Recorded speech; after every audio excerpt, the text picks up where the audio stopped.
to another reaction video, and I'll be reacting to 4 creepy true boardwalk. I almost said Broadway. Boardwalk horror stories by Mr. Nightmare. I was like, when I saw this, because came up recommended this, and I think it's 3 creepy true horror stories, stalker horror stories, and I was like, boardwalk.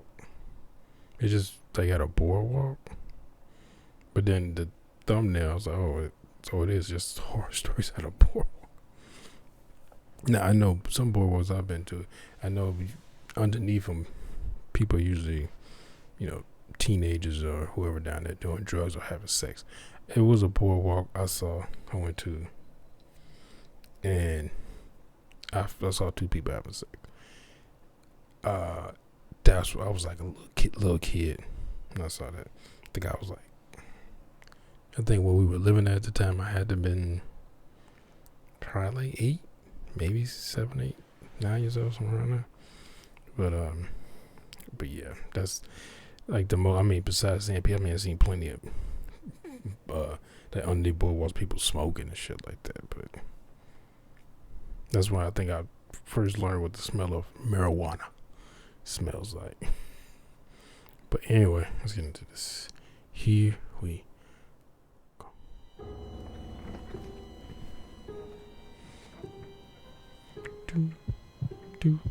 Jason at the bus about her. I don't live much of an exciting life, but whenever people ask me for a scary story, this is the one I tell. I was 15 at the time, about to start my sophomore year of high school. I grew up in a typical beach town, packed with tourists during the summer, but a ghost town as soon as the season ended. The bars and restaurants all closed down, and it's just the locals, the sky, and the ocean. If you've never been down the shore during the off-season, I would strongly recommend it. It's one of the strangest, yet most calming feelings you can get from this life. As cliche as it sounds, our house is on a street called Surf Avenue, and it's only a block from the beach. Funny enough, I know how to surf. It would honestly be pretty pathetic if I lived on a street called Surf Ave without even knowing how to do it. I'd lived there my whole childhood, Everybody so on that street knows how to sand had always been a part of my routine. Damn near part of my personality, to be honest. I don't live in that specific house anymore, but the property has stayed in the family, so it still feels like a piece of me. At the time, I was on my high school varsity's cross-country team, and I was kind of obsessive about staying in shape, even during the off-season. Summers get insanely hot down the shore, so I usually ran super early in the morning or late at night, times when I wouldn't melt in the heat or have to be that jerk weaving in between crowds. That night, I decided to go for a late night run. I'd stayed up pretty late with some friends the night before and slept in that morning, so I kind of had no choice. I never brought my phone with me when I ran. It was always annoying not having music, but even that little bit of extra weight would be enough to throw me off. I don't know if they still make them anymore, but I had this rinky-dinky little Garmin watch that I used to track distance and pace.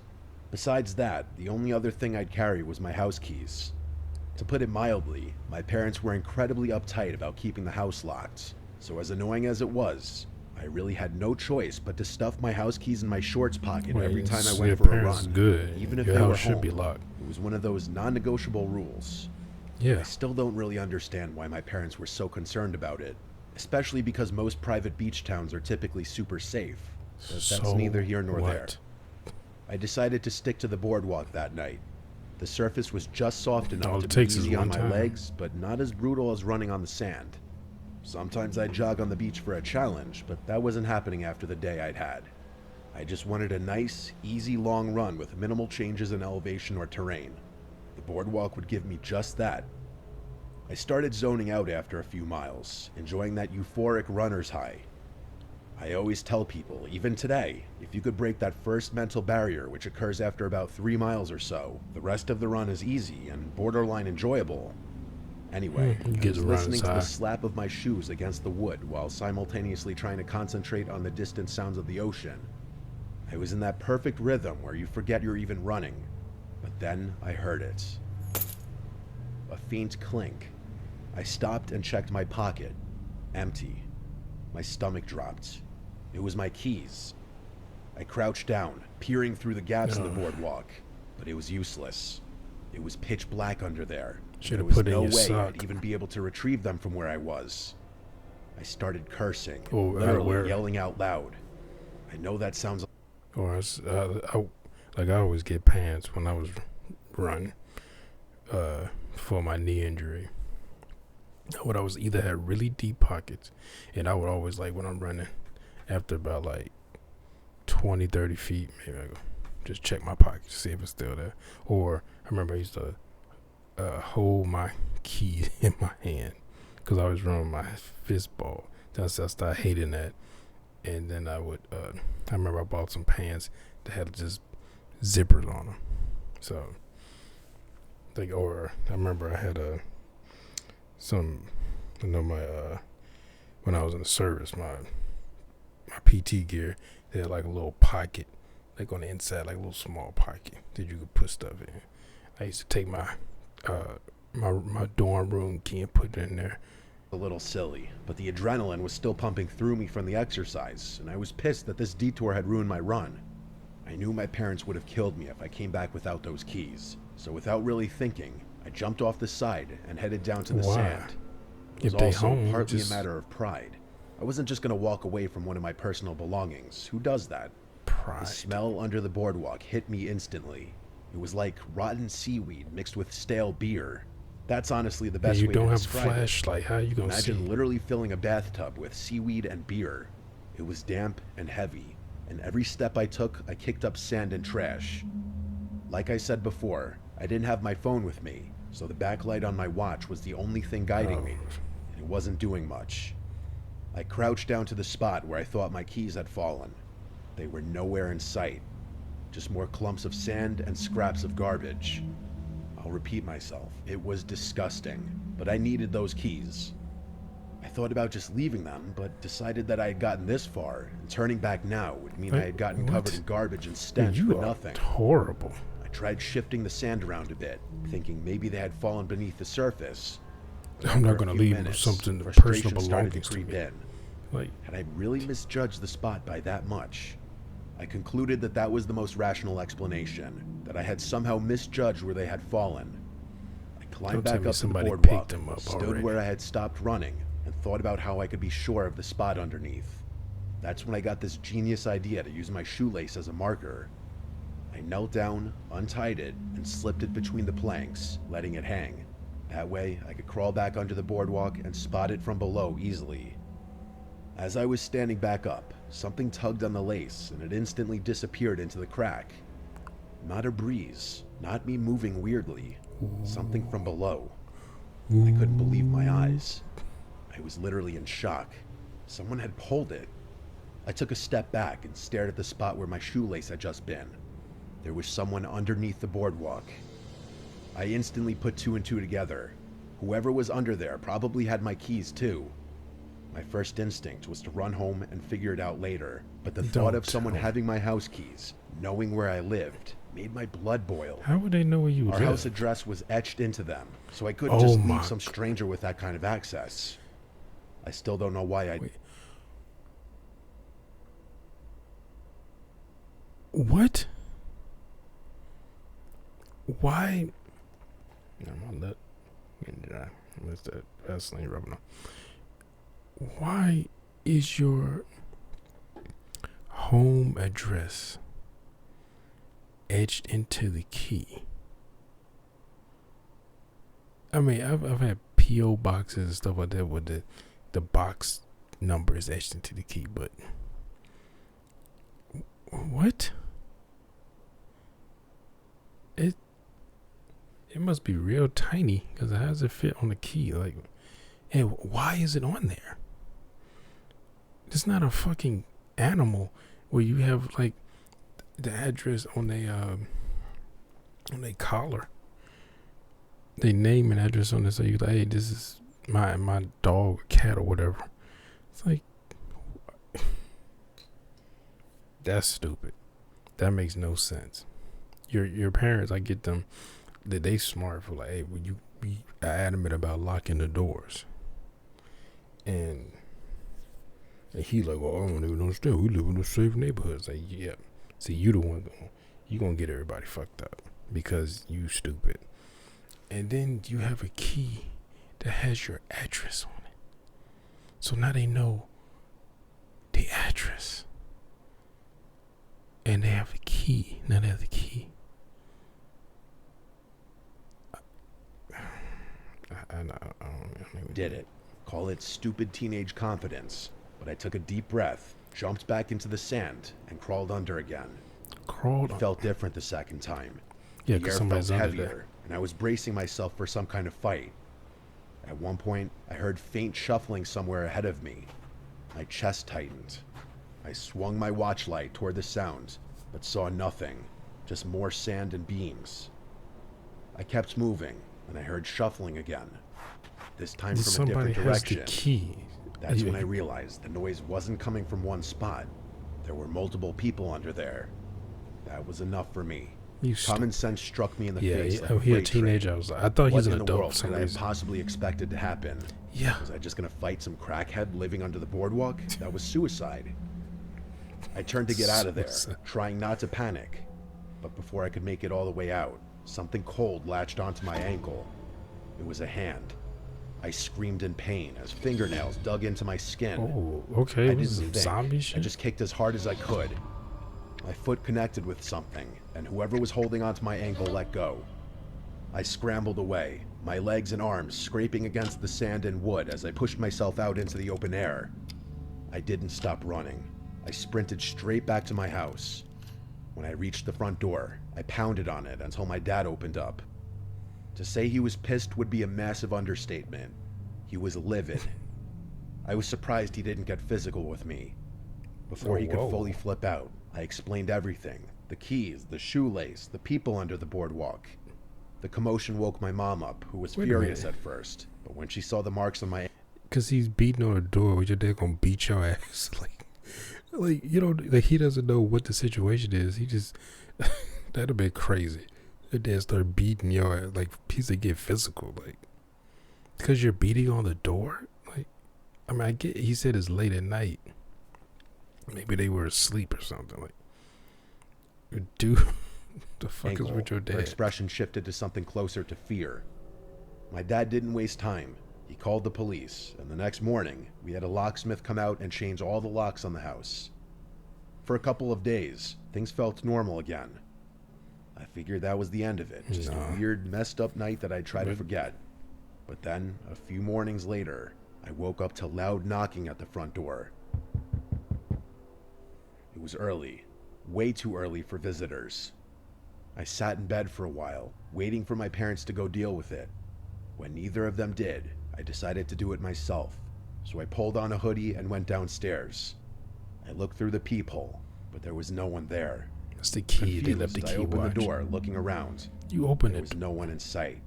The key. I glanced around the street. No cars, no people. Right when I was about to close the door, I noticed something out of the corner of my eye. Sitting on the doormat was a shoelace. My shoelace. The one from that night. I slammed the door shut without another thought. We got a security system installed that afternoon.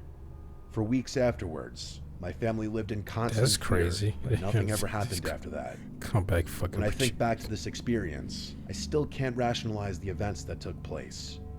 Even though I don't live in that house anymore, it still kind of creeps me out that some random stranger knows where our beach house is.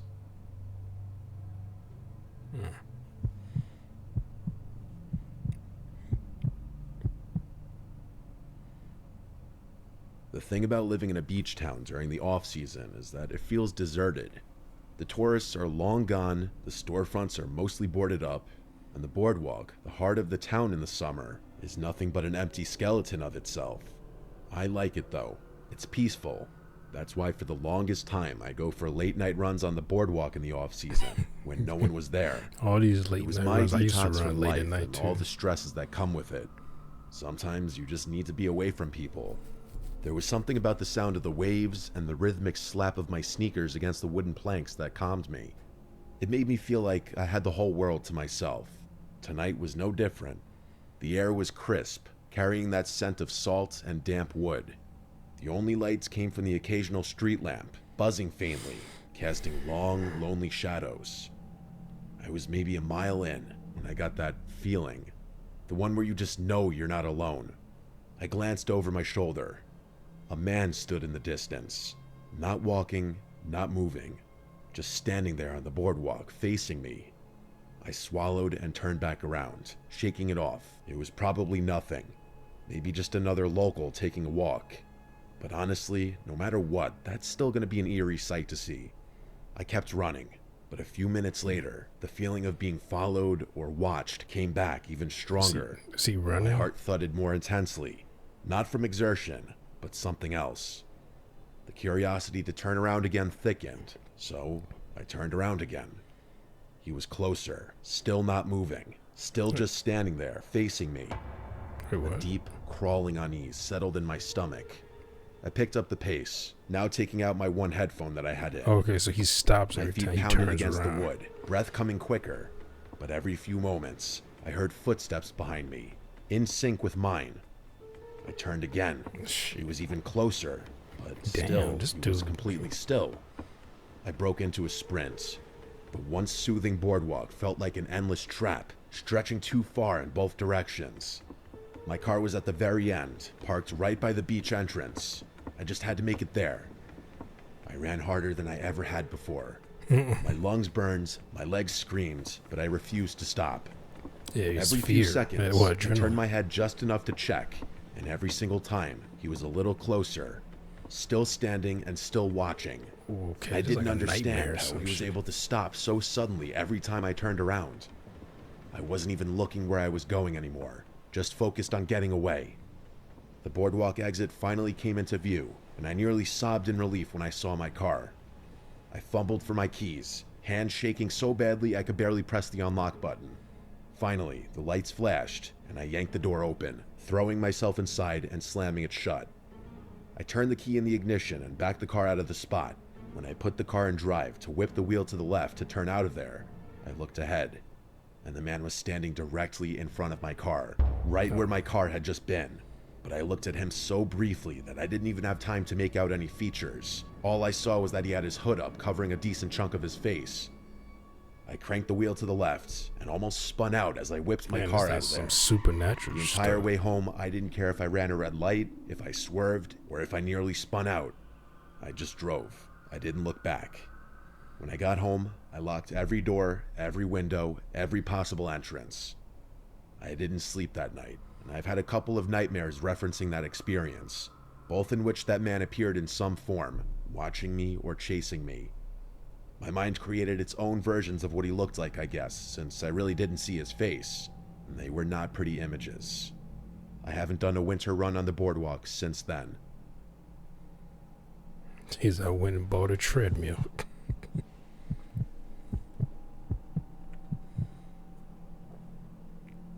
This happened last summer. I was 22, spending a weekend at the shore with a bunch of friends in the cheapest Airbnb we could find. It was the last night of our stay. We'd been out on the beach all night with a bonfire, just hanging out, drinking, and talking. Nothing crazy. By the end, most of my friends were ready to call it. I wasn't tired those yet. Were bones. I figured I'd walk off the buzz for a bit and Somebody put then find my way to bones the on fire on the Airbnb after beach? that. The boardwalk at night has this weird peacefulness to it. Everything's empty. I haven't spent much time at the beach, so it was all very new and interesting to me. After wandering around for a while, I realized I really had to pee. I'm not really the type of guy to just do it in public, which is something my friends often make fun of me for, so this was a bit of an issue. I spotted one of those public boardwalk bathrooms. Sorry, I don't do beat up and barely public lit. indecency. Not ideal, but I didn't feel like holding it until I got back. You think I'm about to be on a Pushed the sex door offenders open list? and immediately regretted it. The place smelled awful, like a mix of bleach and whatever it was trying to cover up. I figured I'd make it quick, so I went to the farthest stall. That's when I heard the door creak open again. I winced, annoyed that I'd no longer have privacy. I listened as their footsteps slowly walked around. They seemed to be circling the bathroom, which was kind of odd. At times, I thought the footsteps were coming from multiple directions, like there was more than one person, but I wasn't sure. Eventually, they stopped near the sinks. Just stopped. No movement, no coughs, nothing. The water didn't turn on either, so I wasn't really sure what they were doing. I finished up, ready to get out of there, but when I went to push the stall door open, it didn't budge. I jiggled the latch, but the door was still stuck. I wanted to punch the stall door. That's how angry and uncomfortable I was. But then the footsteps started again. They were closer this time, and I got this really knotty feeling in my chest. It felt like someone was holding the door shut. I tried to shove the door with my shoulder, but still nothing. The adrenaline was starting to kick in, and a part of my brain began connecting the dots. I decided I wasn't just going to sit there like some helpless target. I charged the door with all the force I could muster, and it finally gave way, sending me stumbling out. As I burst out of the stall, I noticed the bathroom door swing shut, like someone had just walked out. I scanned the bathroom, which was now empty. That person who had been walking around in there was seemingly gone. I hastily washed my hands and went to get out of there.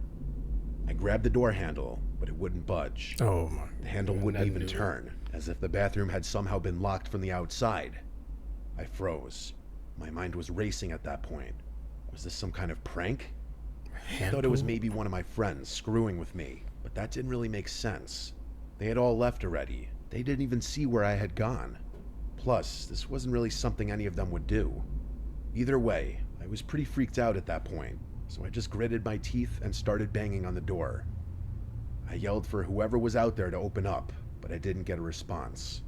Just then, I heard movement in one of the stalls behind me. I whipped my head around, and even though I couldn't see anything, I knew there was a person in one of those stalls. That meant there had been 2 people in there the whole time. I didn't see any feet under any of the doors, so they must have been standing on one of the toilets, which was even more concerning. I thought about calling the police, but I needed to get to safety first. I was in danger. I noticed a grimy window up near the ceiling. It wasn't big. Okay, I didn't have another window option. in this place? I climbed onto the sink beneath it, which I literally thought was going to break under my weight, and I shoved the window open. As I was halfway out the window, one of the stall doors burst open behind me, and I locked eyes with a man. He was really hairy and the palest skin I've ever seen. He was dressed like a teenager, but this guy had to be like 50 years old. I didn't waste another second. Hey, fellow kids. I scrambled the rest of the way through the window and dropped down onto the boardwalk. Good thing is My knee hit the ground hard, but I didn't care. I just ran. When I got a safe distance away, I called the cops. Who locked the door? They showed up pretty quickly. It was a beach town after all, but by the time they checked the bathroom, that guy was long gone. That part of the boardwalk was dead. No cameras, no shops open that late. So it's not like there were any cameras they could check. I showed the officers where everything had gone down, and one of them pointed to the scratches on the bathroom door handle, saying it looked like someone had messed with it. We all agreed whoever it was didn't want me leaving, which was not the most comforting thing. The officers told me I was smart to escape through the window, and that was that. I had to leave the beach the next day, so I never got any kind of update on the situation. I doubt the police even really investigated much anyway. Well, yeah, I mean, nothing really they can do.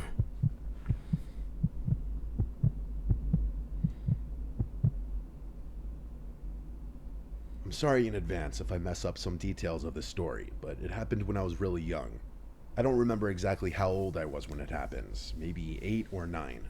But I know it was during one of those summers my family spent at my grandparents' beach house.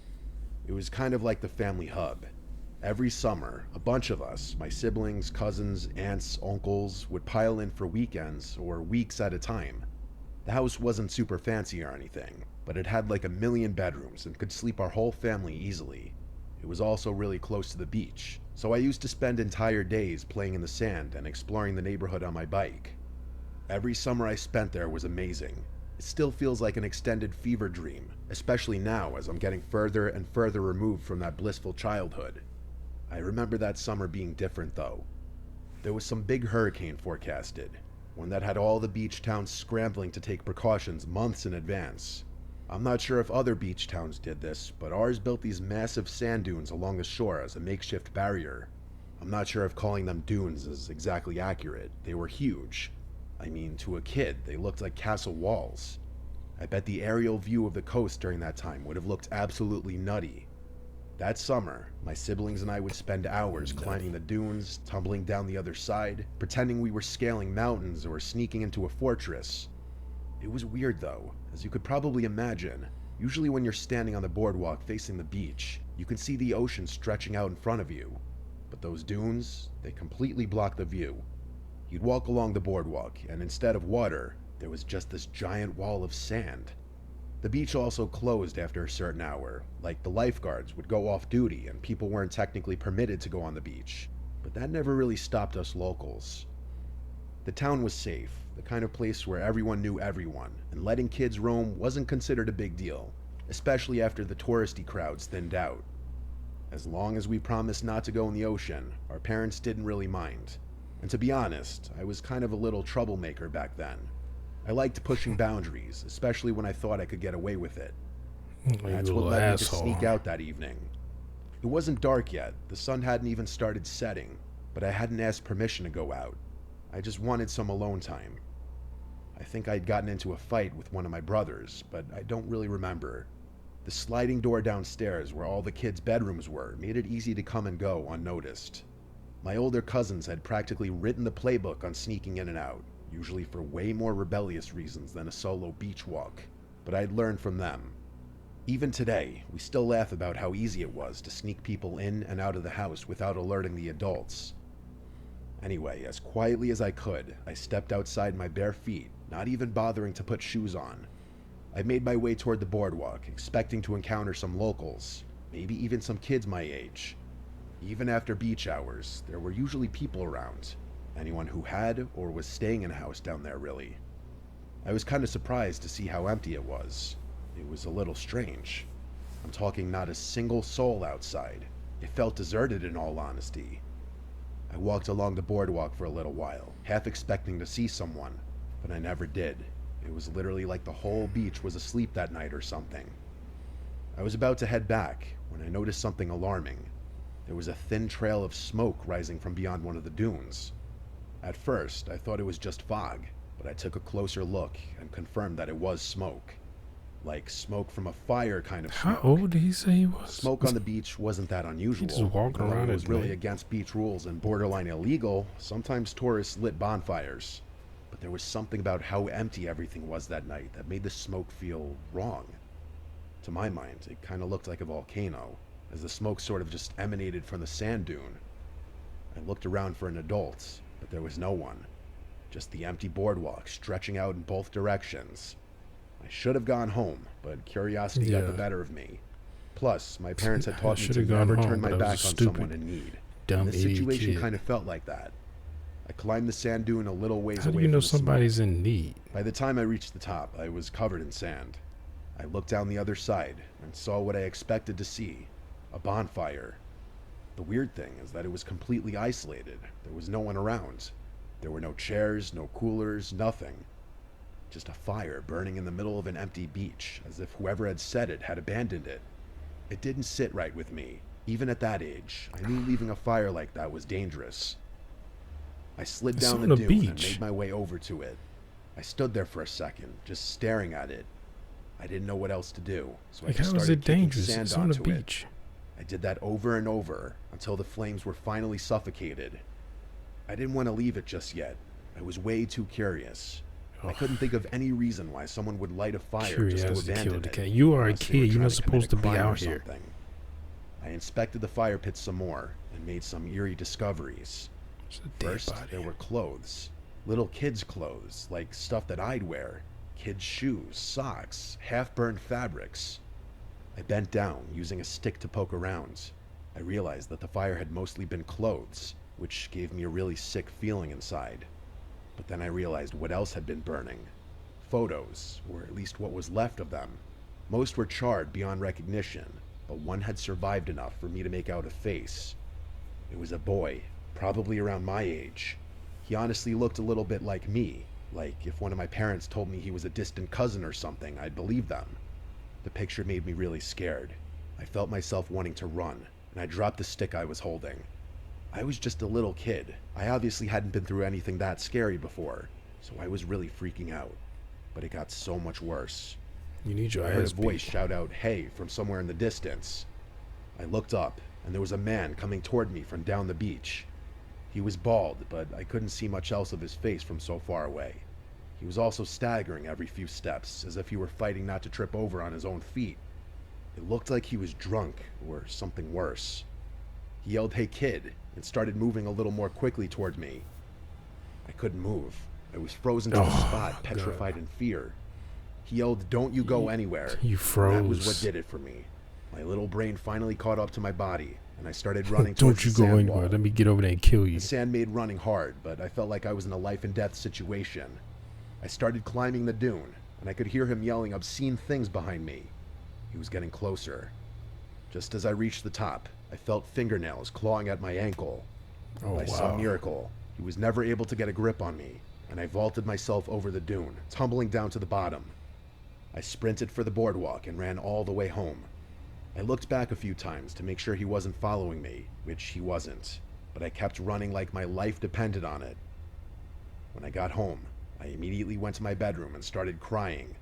I wanted to tell my parents. I really did. Yeah, lad, but shouldn't all have I been could out think there. about was how I'd snuck out and how much trouble I'd be in. Oh yeah, you So I definitely kept my mouth shut. The other guy's father Looking would get back, physical. I know I should have said something. I should have told my parents at least, but I didn't, and nothing ever came of it. As far as I know, Oh, I there thought were you no were news like, reports, no somebody police was at the banging beach on the next front day, door. no reports of missing children in the area or anything like that. I still don't know what to make of this. Like a week went by Even and though it someone's happened a banging on long the front time ago, door. I can't help but feel And then like they there's left more a to the note. I story. know what you did last I think what weekend. terrifies me the most is how eerily similar that kid in those photos looked to me. Sometimes I wish I could go back in time and tell my younger self to just fess up, but that's just something I'll have to live with.